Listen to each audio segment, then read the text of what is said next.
Namaste and welcome to this course, Vedic Sandhya, Meaning and Practice. This is our first session, and this course will go for until about April or May of this year. So we may have about 12 to 14 sessions, weekly sessions. Let me show you the title slide.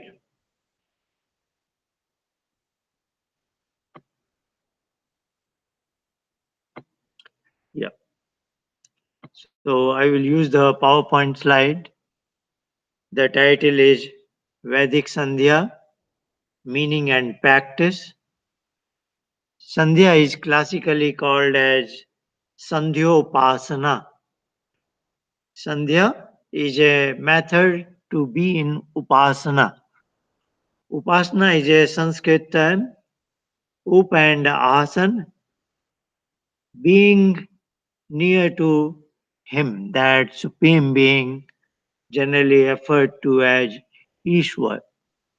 Maharishi Dayananda Saraswati, when he frames the second principle of Arya Samaj, he writes all the attributes of Ishwar, Ishwar, Satchidananda Swarup, etc. And at the end he says, उसी की उपासना करनी योग्य है. We must devote some time to conduct upasana of that Ishwar. So whenever we use the term upasana, we implicitly mean Ishwar upasana.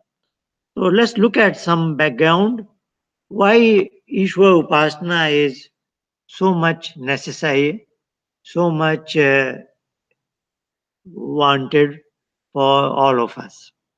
So I show you a slide now where we are a tiny consciousness, TCA, and we live in our human body system, that is our domain of influence.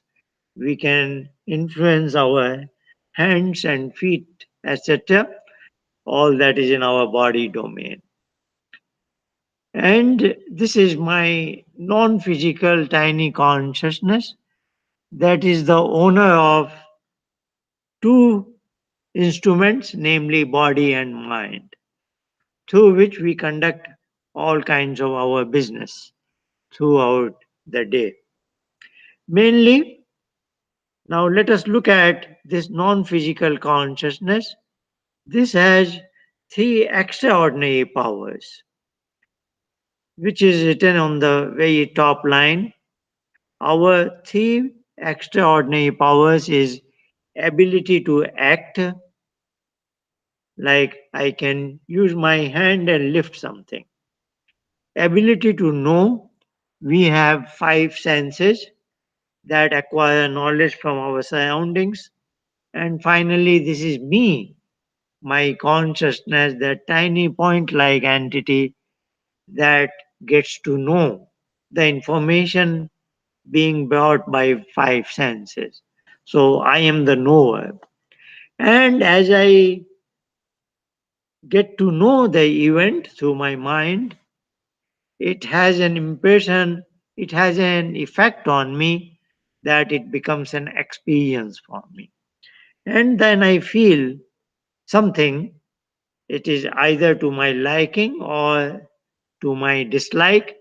So it gives rise to a wide spectrum of pleasure and pain.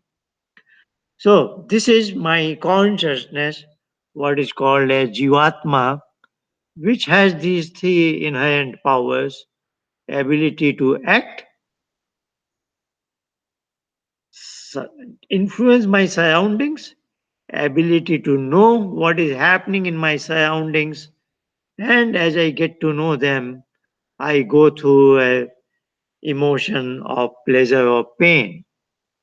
So the Sanskrit term is karma, jnana, and bhog. And my this consciousness is said to have the three powers: kartatva, jnatratva, and bhoktatva. These are three Sanskrit terms. If you get to know it, it's okay. Otherwise, no problem. Of course, in our day to day life, we try to do all kinds of actions and gather knowledge. Our objective is to make our life pleasant. And of course, that is a subjective criteria. And in that direction, we go through the acquisition of knowledge, which is incoming to me, and outgoing action that I conduct outwardly. Then in the next line, we are just trying to remind ourselves our actions are limited. Of course, we have our limitations, and there is a plus or minus saying our actions can be good karma as well as bad karma, which is slightly subjective, but nevertheless, we agree if we harm somebody unnecessarily, it is a bad karma, and if we help somebody, it is a good karma. Same thing happens in the direction of the knowledge. We gather, we of course want to gather true, correct knowledge, but sometimes our knowledge is wrong also. And of course, we have limited knowledge. We don't know all that is to be known. So there are limitations in knowledge, and of course, there is a possibility of correct knowledge as well as wrong knowledge. Same thing is happening in the direction of our ability to experience. We have limitations, and again, there is a duality of pleasure or pain, sukha and dukha. So that's the way the life is, and of course, we want to improve upon. Ideally, we want to do all kinds of positive karma. Ideally, we would like to know everything in the universe correctly, and we would like to have real, absolute pleasure if possible. And that is what we are aiming towards. But there are limits, anybody can see that this is not likely to happen. We are always born with these limitations. We cannot do everything that we may want to do. And also, we may not be able to know everything that exists in the universe. So, we have to live with these limitations. But here is a slight possibility, and that is what is importance about upasana, that with some technique, if I am succeeding in upasana, thereby I can be with that infinite consciousness. Let's look at the attributes of this infinite consciousness, generally known as Ishwar. His actions are unlimited. He doesn't need anybody's assistance, and he can do everything that he ought to do in the universe, to create it, to manage it, to sustain it, and also to dissolve it. And all his karma are positive in nature, overall for our benefit. His knowledge is, of course, correct knowledge. Of course, he is creator of the knowledge also. First, he has the knowledge, and then he creates the universe according to it. So they are positivity, qualitatively positive, and quantitatively there are no limitations. Same thing happens here. We say he is Ananda Swarup. He is always in a uniformly in the state of supreme happiness, so to say. In Sanskrit philosophy we call it as Ananda, which has no negative counterpart. While our Sukh sometimes becomes Dukh, his Anand is always Anand. This is where the question arises that my ability in the direction of action, I cannot approach his possi- that is simply impossible that I will ever be like this Ishwar infinite consciousness. Same thing in the dimension of knowledge, I can never be here. But upasana is a technique. If I implement it properly, if I have some moments with Him, with Ishwar, then I have a real time taste of that Anand. So I cannot improve my karma like His, I cannot improve my jnana knowledge like His, but my experience, my that feeling, getting to know that happiness, that can be like His for some moments when I am with Him. So that is what we say. These our three powers can become three-dimensional pursuits, namely karma, jnana, and upasana.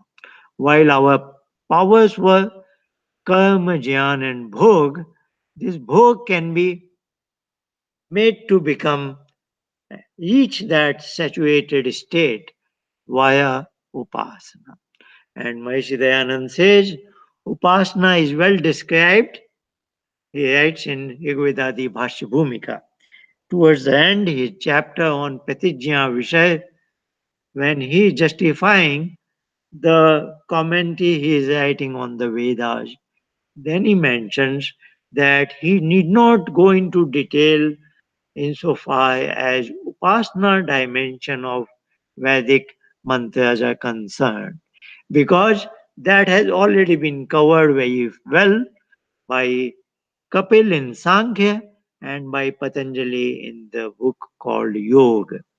So these two books, Sankhya and Yoga, describe in detail how to do Upasana. Let's look at the next slide where I try to explain what is Patanjali's method of yoga. Of course, his book of yoga is talking, giving three prescriptions, namely yoga, kriya yoga, and ashtanga yoga. I will have another occasion when I will describe why he makes three prescriptions for us. But his three prescriptions are made such that every human being can benefit from it. Namely, Ashtanga Yoga is for everybody. Anybody, any human being can benefit from Upasana if he follows Ashtanga Yoga.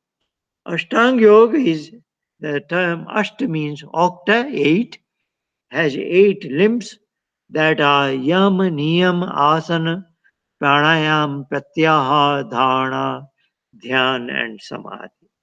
I will describe all this, but let me go to what is called Sandhyopasana.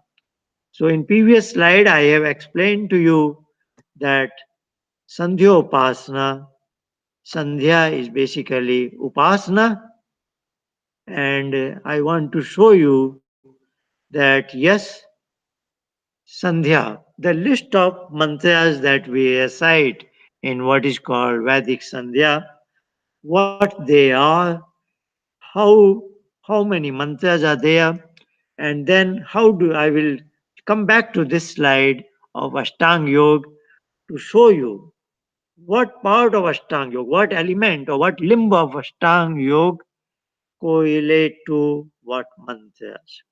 So we have a better understanding of the Sandhya and its mantras. So let me go to the screen share and I show you from a website.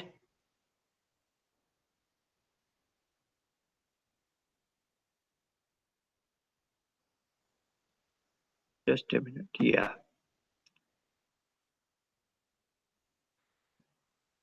Here is that website which is displayed here. So you can, if you are more interested in it, look into this website. It This particular page is beginning with Atha Sandhyopasana Vidhi. So as I said to you, Sandhya is basically a mechanism to succeed in Upasana. So in Sanskrit, Sandhya plus Upasana becomes one term, Sandhyopasana. It begins with the mantra Om Shanno Devi Abhishtaya and so on and so forth. Then it goes on. The next one is called as Indriya Sparsh Mantra Om Vak Vak.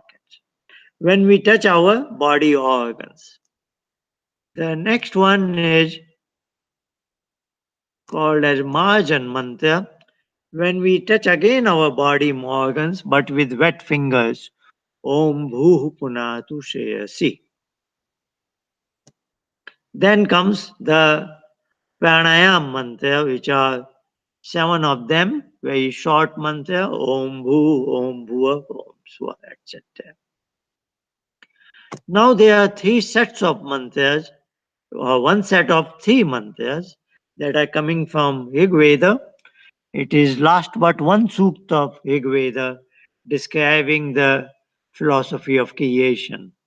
They are Om Itancha Satyancha, then Om Samudradhanavadati, and then finally Om Surya Chandra Masaudhata.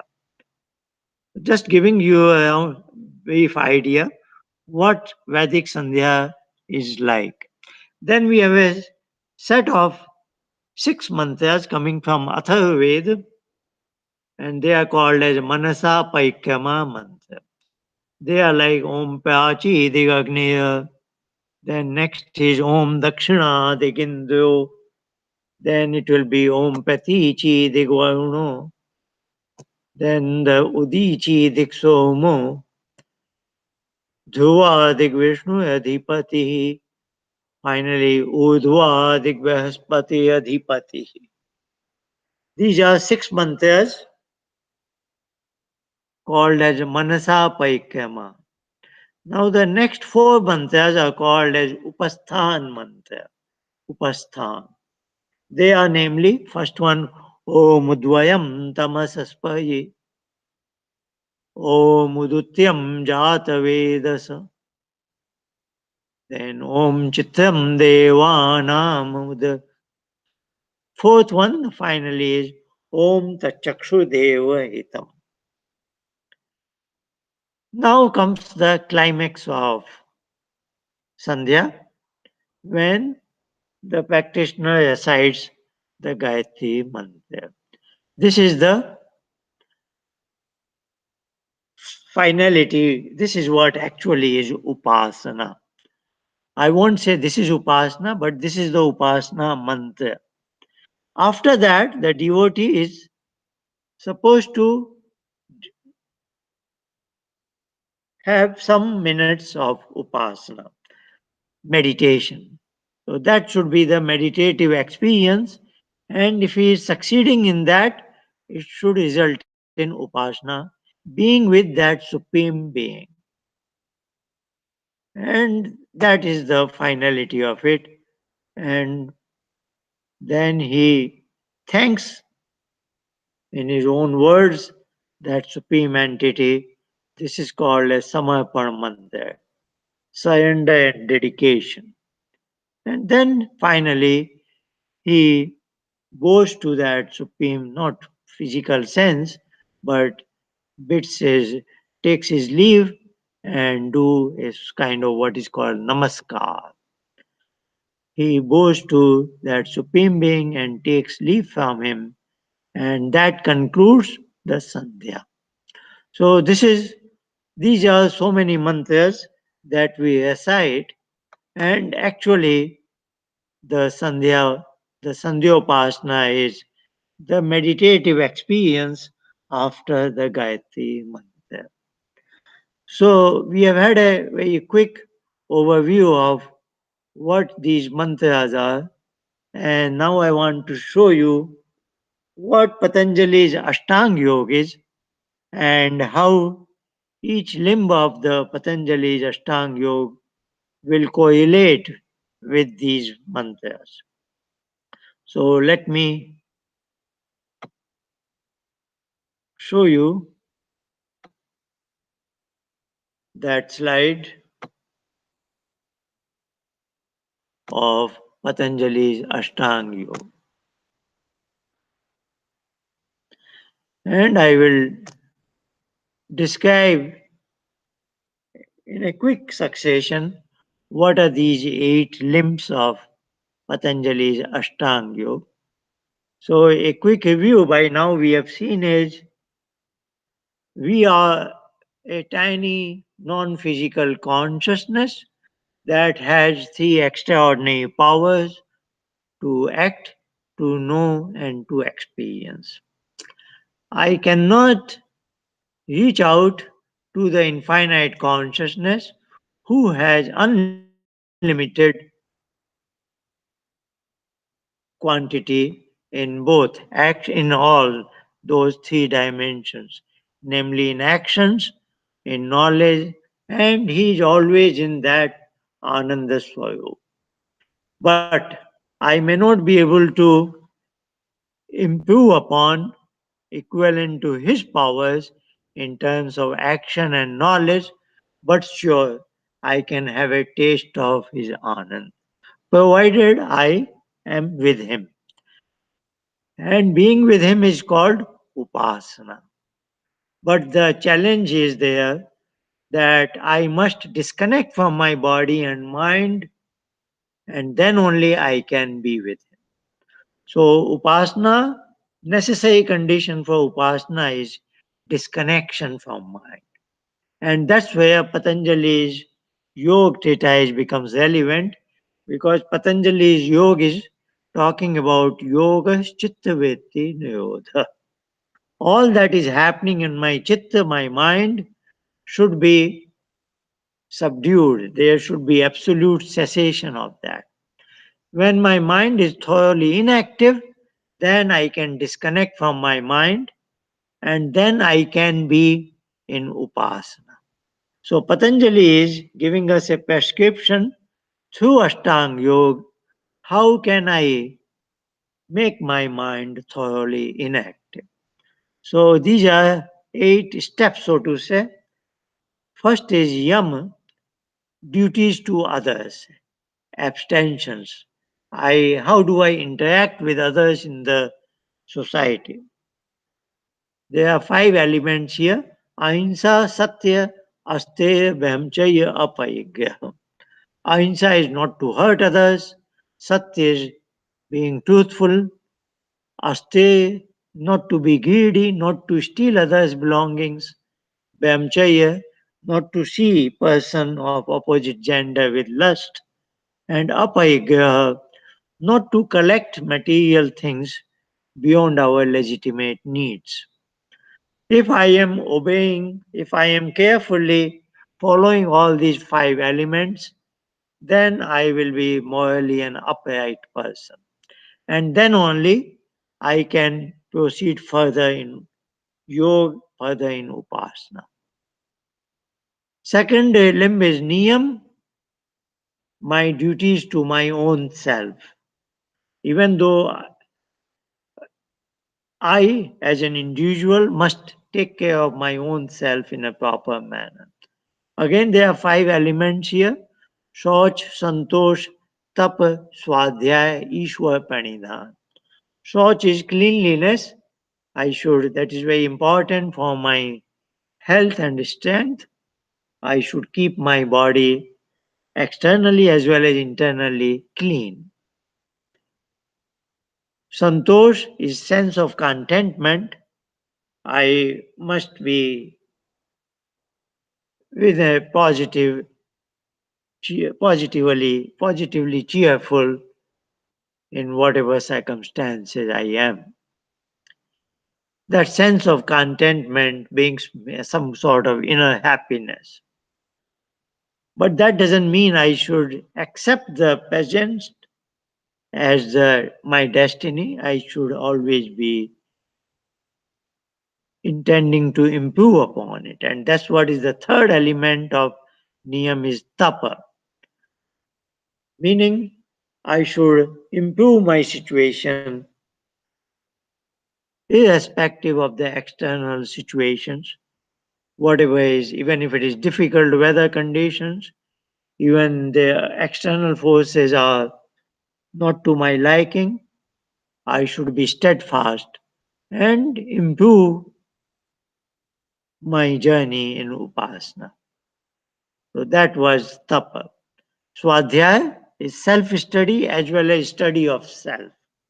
I should be very open to learn, like what is Patanjali saying in his book on yoga, or what is Kapil saying in Sankhya, etc., so that I can improve my knowledge about Upasana. And also, I should be very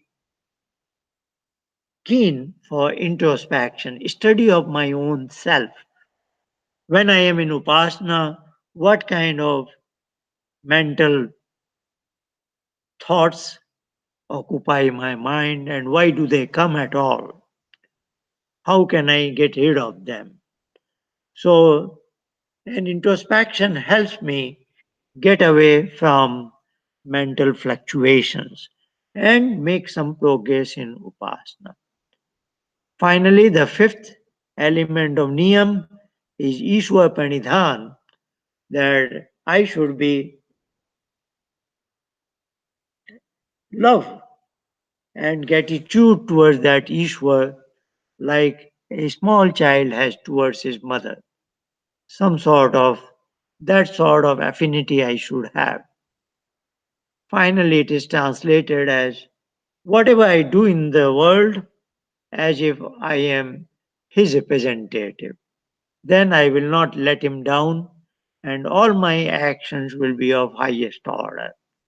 Then only Patanjali says at one instance, Samadhi Siddhi Ishwar Pranidhana.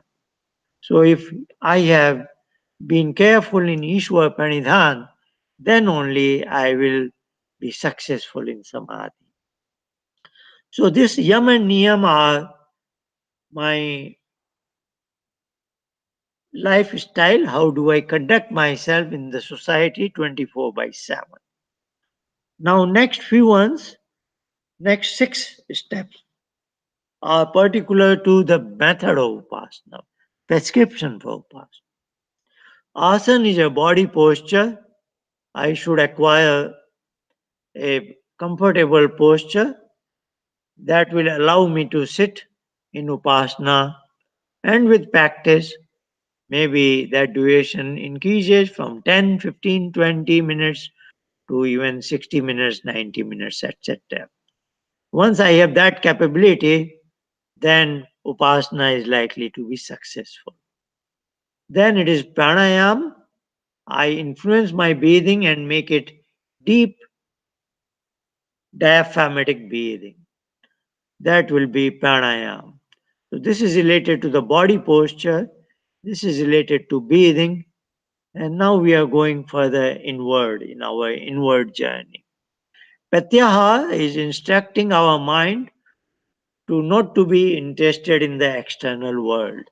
As I, the owner of the mind, wants to meet that supreme being deep in my own cave.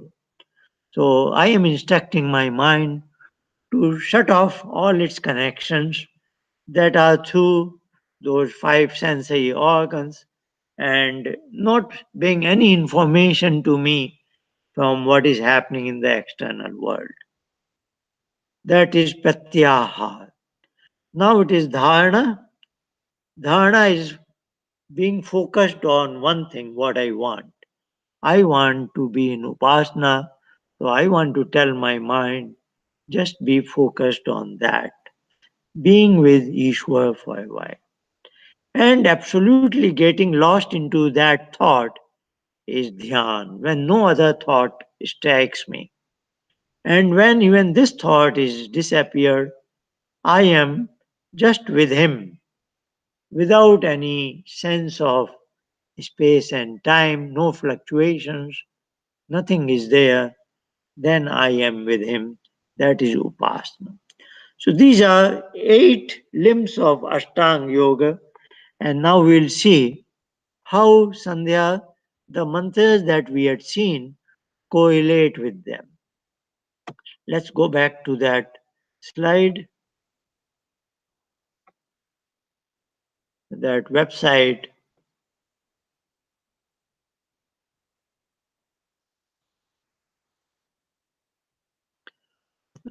particular website which can be easily seen for Sandhya, Vedic Sandhya mantras.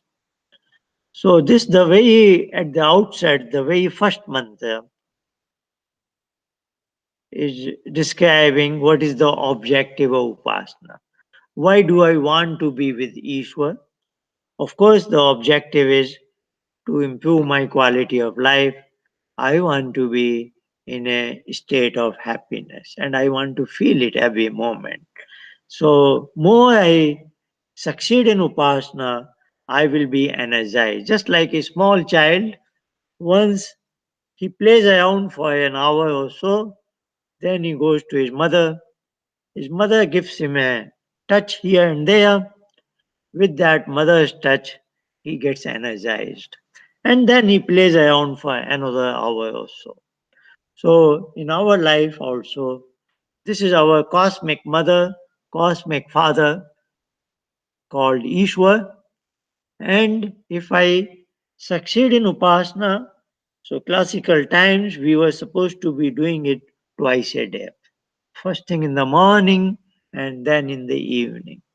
So if I do Upasana, I will get that kind of mother's touch. That will uplift my inner energy so that I can function much better in my day to day life. That is the objective, and that objective has been described in this very beginning in the first month. So, of course, as we proceed in the course, we will look at the detailed meaning of each and every mantra so that we can. That's why the title of the course is Vedic Sandhya Meaning and Practice. If we know their meaning, then our practice will be more effective, more useful, more sensible. So, as I said, this very first mantra at the outset lets me know why we are doing Sandhya, why we are doing Sandhyopasana. Then, as I said, we touch our certain body organs to keep them healthy and strong. That is the in the direction of Niyam, Shauch, Santosh, Tap, Swadhyaya, Ishwar, Pranidhan. Taking care of your own self. But that itself is not enough if your body organs, sensory organs are healthy and strong.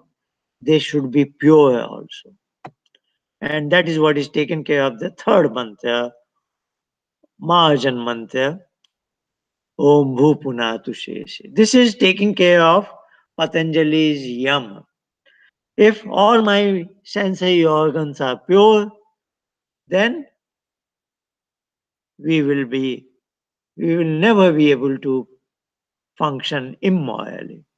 That means I am following the elements of yam. So yam and niyam have been taken care of in these many mantras. Now we come, of course, we are in the sitting posture. So asana is already taken care of right in the beginning as we sit for Sandhyopasana. And now it's time for pranayama. Deep breathing, deep diaphragmatic breathing. So we have what is called pranayama mantra.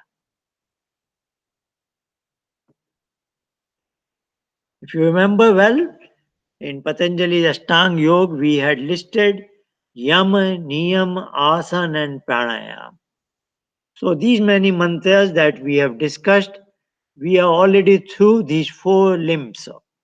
Now we come across the fifth limb of Ashtanga Yoga is Pratyahar. And indeed, these three mantras now that form Agmarshan mantra, they are from Rigveda, last but one sukta, Hitancha Satyancha Samudra Dhanvadadi and Suya Chandama Saudhat. They are in the nature of Pratyahar. Indeed, they describe the philosophy of creation, how the whole universe came into being, and I am telling, as I recite these three mantras, I am telling my mind, look, wherever you go in the external world, you will, as you probe deeper and deeper, you will see the beautiful universe and the beautiful maker of the universe. That same maker of universe, I want to be with him. So no point in going further into the external world. You just keep quiet so that I can meet him direct in Upasana. So I am motivating my mind to switch it off from the external world and help and cooperate with me so that I can meet that supreme being who is maker of the universe. And that is in the nature of pratyahar. Prati ahar. Ahar is to acquire information from outside world. Prati is shutting it off, countering it. So in these three mantras, as I recite meaningfully, I am motivating my mind to disconnect from the external world. That is what is fifth limb of Patanjali's Ashtanga Yoga, namely Pratyahar. Now we have six mantras, group of six mantras. They are called as Manasa Paikrama mantra. They are from Atharvaved. As I recite them, now we are confronted with the internal functioning of mind. We know it. Mind brings us information from the outside world, that is kind of a live television program. And if we are cut off from the external world, then mind has its own inner world. Its memory is full of all the events and it plays it back. So that is playback of the past events.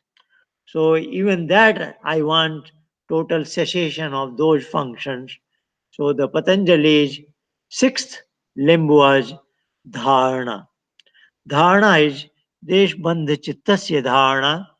So the mind should be focused on one and only one element.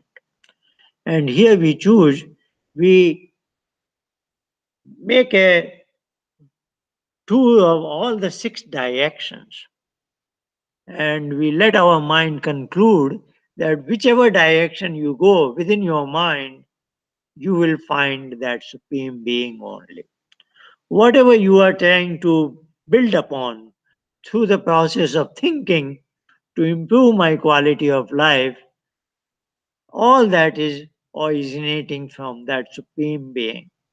And again, I try to convince him through these six mantras that it should help and cooperate so that I can go deep inside and be with him. Upasana. So we will take care of, go through these meanings of these six mantras at a later occasion. And at this point, I am trying to say they correspond to dharana. Now, the next seventh limb of Patanjali's Ashtanga Yoga is Dhyan. That's what is typically translated into English as meditation. Now I am focused on one and one thing, as if I am with him. Though I am actually not with him, but I am so close to him. That's why this is called as Upasthan. Up is nearby, Sthan is stationed. I am stationed very close to him, but I am not yet with him. That will be Upasana. That is the next step. But before I could be with him, I am very close to him. At this point, nothing else comes in my mind, as if I am already with him. How will I behave? How will I do when I am with him? And as I succeed in Upasana day to day exercise, how that will uplift my quality of life. So, those are the issues covered in the four mantras, that what are the day to day, how my life will evolve into a better human being. And that is what is explained in these four beautiful mantras called as Upasthan mantra. And then finally, the climax is I am with him. That corresponds to samadhi. When I am succeeding in upasana, then I recite Gayatri Mantra. Even this oral recitation is not quite being in upasana, but this is a vehicle to take me into upasana, and then I am lost into its meaning. So much so, it is called as Artha Bhavana. I am not even in the meaning of this Gayatri Mantra. I am submerged in the essence of the Gayatri Mantra. So the word has a meaning and essence. So from Shabda to meaning, Shabda, Arth and Bhav. That's what Patanjali is saying. Tat japas tadartha bhavanam. So when we recite the Gayatri Mantra, we try to overview its meaning, but then we want to get lost into its essence of it. So that's what we will do today. Today we will be reciting all these mantras, and after reciting the Gayatri Mantra, we will attempt to be in meditation. When I want to have absolutely thoroughly inactive mind, we will be in silence, but it is a very high level of silence. It's not that I am in silence with the eyes closed, but my mind is thinking. I want my mind to be thoroughly inactive, doing nothing, void of thoughts, absolutely nothing, no image, etc. That's what Patanjali says. Yoga chitta vritti nirodha. So I give you a tip here. After reciting Gayatri Mantra, when we are in quiet mode, if you notice something is happening in your mind, you instruct your mind with mentally reciting. Within your mind, just say Om to your mind. The sound doesn't come out, but you are instructing your mind with this code word Om. And your mind in due course will get used to this instruction and will know that you, the master, you are the owner of your mind, that you are not interested in anything from your mind. Then mind will genuinely come in absolute quiet mode. More the mind is quiet, more you are in upasana. So that is the attempt we should be making. After a few minutes in upasana, we recite this short Samarpan mantra just to express our gratitude to that Ishwar Dayanidhe. And then we take his leave and we recite this Gayatri mantra.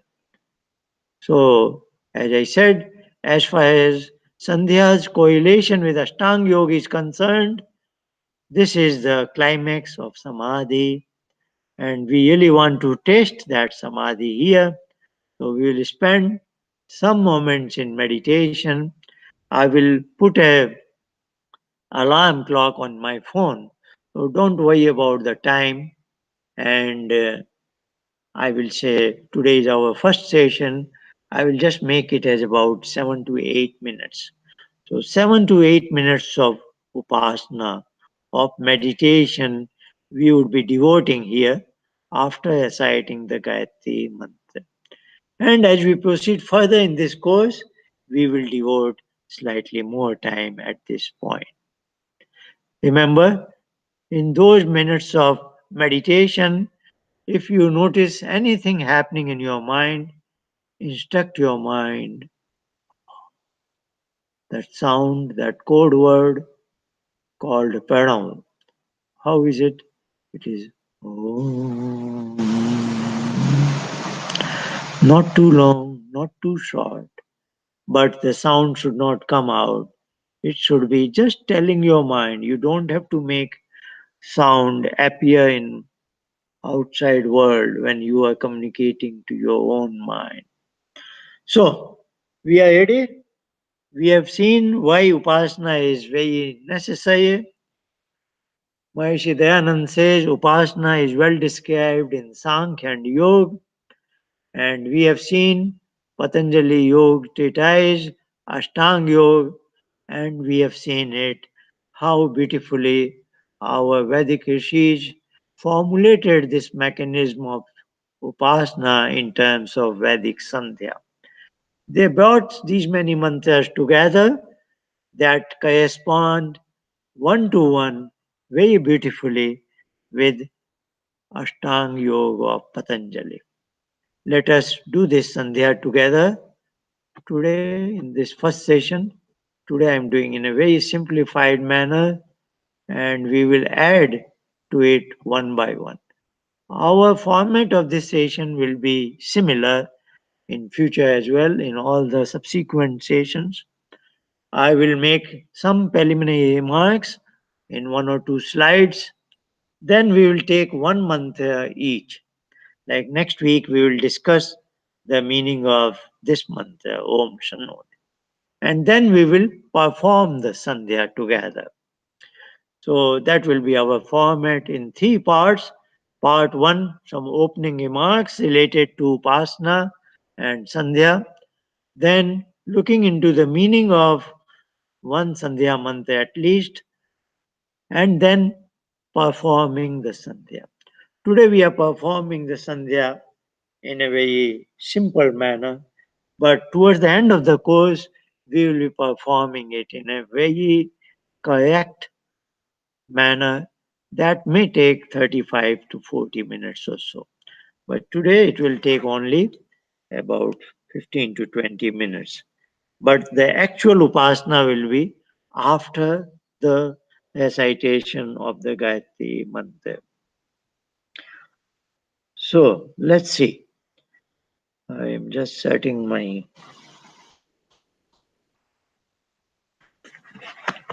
yeah, here it begins. Om ॐ शन्नो देवीरभिष्टय आपो भवन्तु पीतये संयोरभिस्य वन्तु नः ॐ वाक् वाक् ॐ प्राणः प्राणः ॐ चक्षुः चक्षुः ॐ श्रोत्रं श्रोत्रम् ॐ नाभिः ॐ हृदयम् ॐ कण्ठः ॐ श्रियः ॐ बाहुभ्यं यशो बलम् ॐ करतल करपृष्ठे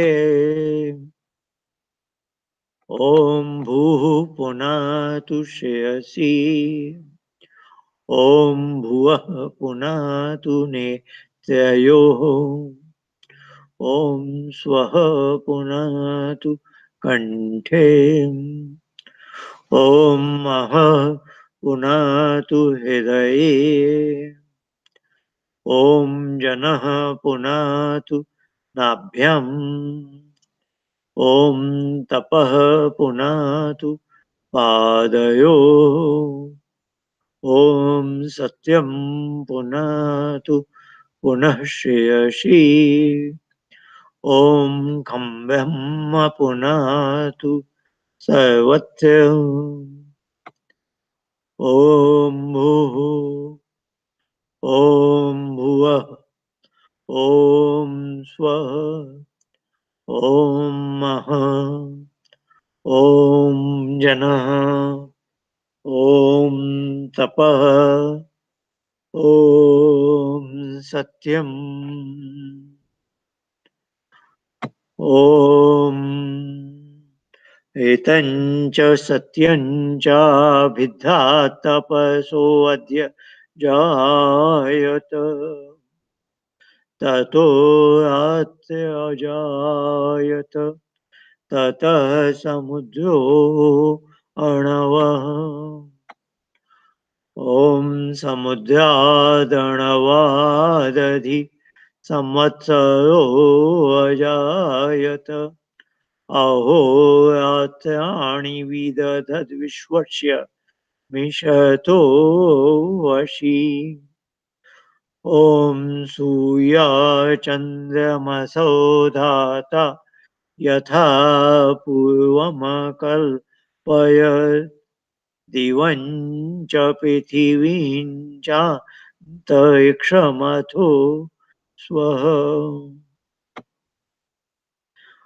ॐ शन्नो देवी अभिष्टय आपो भवन्तु पीतये संयोरभिस्रवन्तु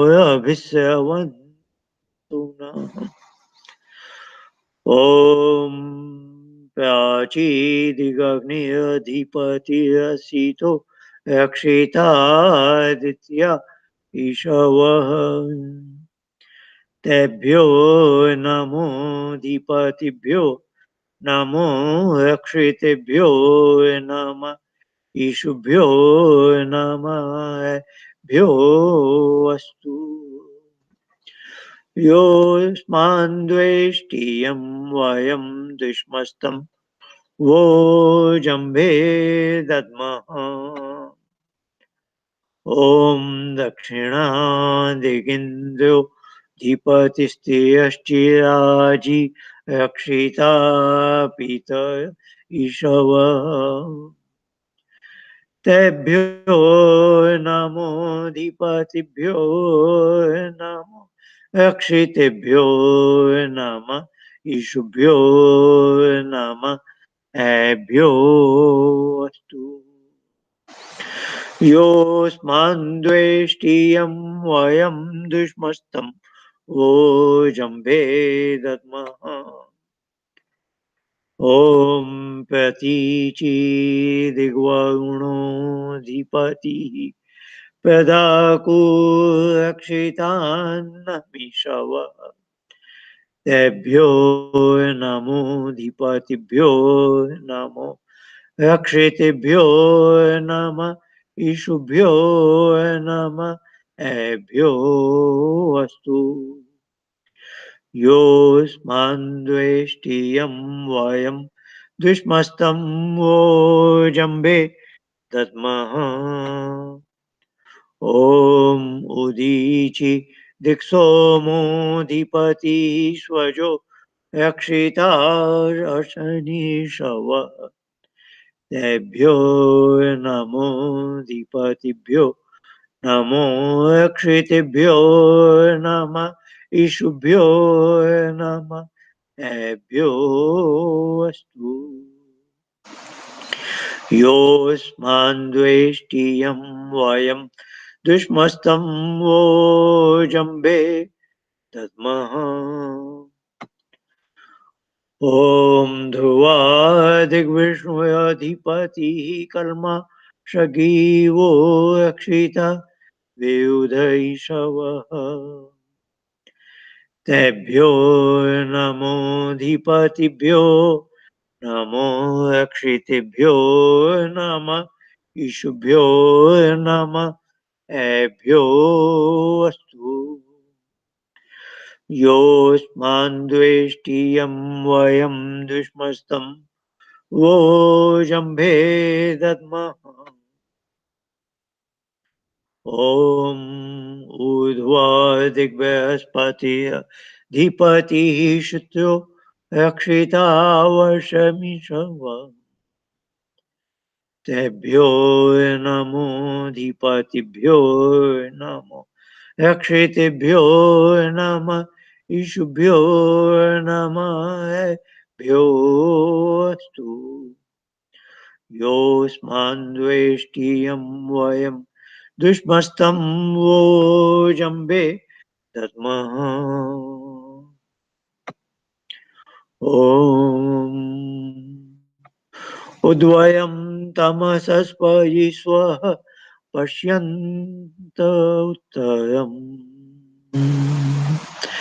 देवं देवत्या सूयमगन्मजो उत्तमम् ॐ उदुत्यं जातवेदसं देवं वहन्ति केतव दिशे विश्वाय सूयम् ॐ चित्रं देवानामुजगाद नीकं चक्षुरमित्यस्य वरुणस्याग्नेः आप्याद्या वा पृथिवी अन्तरिक्षं सूय आत्मा जगतस्तस्तुषश्च स्वाहा ॐ तच्चक्षुदेवहितं पुरस्तात् शुक्रमुच्चय पश्येम शरदः शतम् जीवेम शरदः शतम् शृणुयाम शरदः शतम् प्रभवाम शरदः शतमदि नः स्याम शरदः शतम् भूयश्च शरदः शतम् ॐ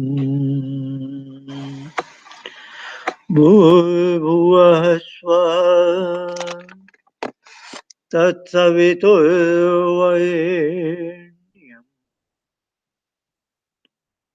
भर्गो देवस्य धीमहि धियो यो नः प्रचोदयात् ॐ भूर्भुवः स्वः तत्सवितुर्वरेण्यं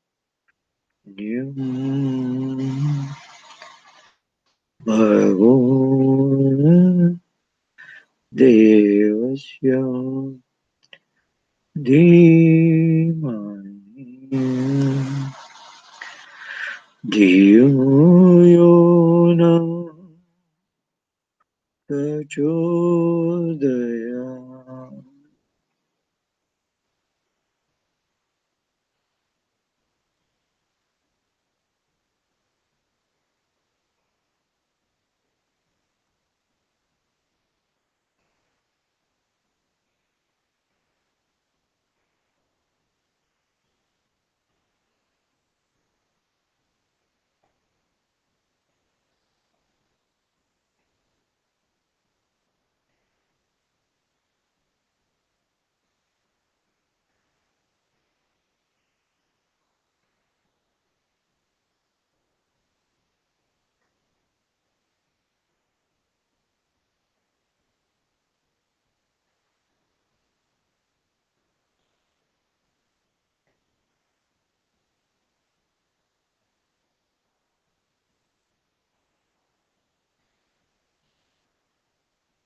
ॐ